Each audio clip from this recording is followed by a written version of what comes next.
हिंदू धर्म ग्रंथों के 5 सबसे शक्तिशाली धनुष जिनके डंकार मात्र से सारा संसार डोल उठता था। पुराणों में अनेक प्रकार के अस्त्र और शस्त्रों के बारे में विस्तार रूप से बताया गया है, जिसमें से तीर धनुष बहुत ही प्रमुख थे। भगवान राम का मुख्य अस्त्र भी तीर था। आज हम आपको ऐसे दिव्य धनुषों के बारे में बताने जा रहे हैं जो बहुत ही विध्वंसकारी थे, तो बने रहिए वीडियो के अंत तक। पिनाक संपूर्ण धर्म, योग और विद्याओं की शुरुआत भगवान शंकर से होती है और उनका अंत भी उन्हीं पर होता है। इस धनुष को भगवान शंकर ने स्वयं अपने हाथों से बनाया था। इस धनुष का प्रयोग भगवान शिव ने त्रिपुरासुर को मारने के लिए किया था। त्रिपुरासुर अर्थात 3 महाशक्तिशाली असुर, इन्हें ब्रह्मदेव से अमरता का वरदान प्राप्त था। इस धनुष की टंकार मात्र से बादल फट जाते थे और पर्वत हिलने लगते थे। यह धनुष बहुत ही शक्तिशाली था। इसी धनुष से त्रिपुरासुर के 3 नगरियों को ध्वस्त कर दिया गया। भगवान शिव ने इस धनुष को इंद्रदेव को सौंप दिया। फिर इंद्रदेव ने परशुराम को और परशुराम ने राजा जनक को दे दिया। भगवान शिव के विशालकाय धनुष को कोई भी उठाने की क्षमता नहीं रखता था, लेकिन भगवान राम ने इसे उठाकर इसकी प्रत्यंचा चढ़ाई और इसे एक झटके में तोड़ दिया। कोदंड धनुष। एक बार समुद्र पार करने का जब कोई मार्ग नहीं समझ में आया तो भगवान श्री राम ने समुद्र को अपने तीरों से सुखाने की सोची और उन्होंने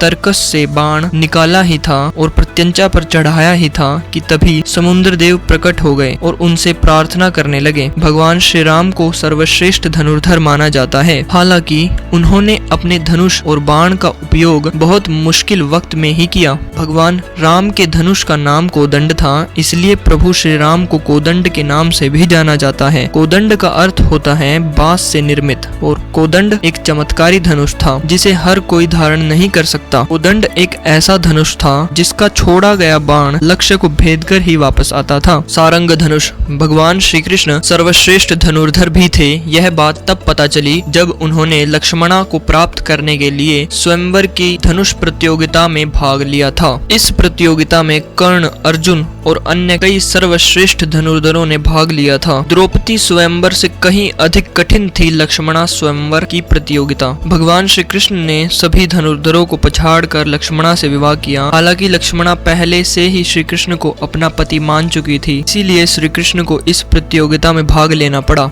श्री कृष्ण के धनुष का नाम सारंग था। सारंग का अर्थ होता है सुंदर और रंगा हुआ। विजय धनुष। यह कर्ण का धनुष था। वैसे तो महाभारत काल में सैकड़ों योद्धा हुए, लेकिन कहते हैं कि कर्ण जैसा कोई धनुर्धर नहीं था। कवच और कुंडल नहीं उतारते तो कर्ण को मारना असंभव था। कर्ण के अर्जुन से श्रेष्ठ धनुर्धर होने का प्रमाण यह है कि कर्ण के तीर में इतनी ताकत थी कि जब वे तीर चलाते थे और उनका तीर अर्जुन के रथ पर लग जाता था तो रथ पीछे कुछ दूरी तक खिसक जाता था। कृष्ण अर्जुन से कहते थे कि जिस रथ पर मैं और हनुमान विराजमान हैं, उसके इस तरह पीछे धकेले जाने से पता चलता है कि कर्ण की धनुर्विद्या में बहुत बल है। भगवान परशुराम ने कर्ण को अपना विजय नामक धनुष प्रदान किया था। विजय एक ऐसा धनुष था कि किसी भी प्रकार के अस्त्र या शस्त्र से खंडित नहीं हो सकता था। इससे तीर छूटते ही भयानक ध्वनि उत्पन्न होती थी। युद्ध के 17वें दिन इस धनुष का प्रयोग कर्ण ने किया था और अर्जुन के धनुष की प्रत्यंचा भी काट दी थी। यह धनुष अपने चारों तरफ एक सुरक्षा कवच बना लेता था।